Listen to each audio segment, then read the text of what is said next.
اور جو بندہ قرآن پاک کی تلاوت کرتا ہے تو وہ اپنے دل کو وسوسوں اور خطرات سے پاک کر لیتا ہے۔ اگر کوئی یہ بندہ سمجھے کہ اسے وسوسے زیادہ آتے ہیں اور اس کے دل و دماغ میں مختلف قسم کی باتیں چلتی ہیں، گناہ کی متعلق سوچ زیادہ آتا ہے، تو پھر وہ معانی کے اوپر پورا خیال کر کے تلاوت قرآن میں مشغول ہو جائے، وہ وسوسوں سے اور شیطان کی طرف سے ملنے والے خطرات سے محفوظ ہو جائے گا۔ اور قرآن مجید فرقان حمید بندے کے لیے رہنمائی ہے، ہدایت ہے، اور یہ بندے کو نجات دے گا دنیا کے اندر بھی اور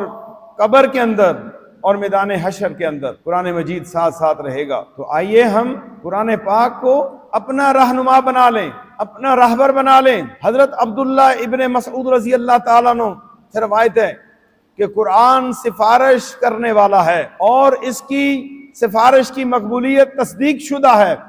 اور جو شخص قرآن کو اپنا راہبر بناتا ہے وہ اسے جنت کی طرف لے جاتا ہے، اور جس نے قرآن سے روگردانی کی وہ جہنم میں جا گرے گا۔ تو قرآن پاک کو اپنا رہنما، اپنا امام اور اپنا راہبر بنا لیں۔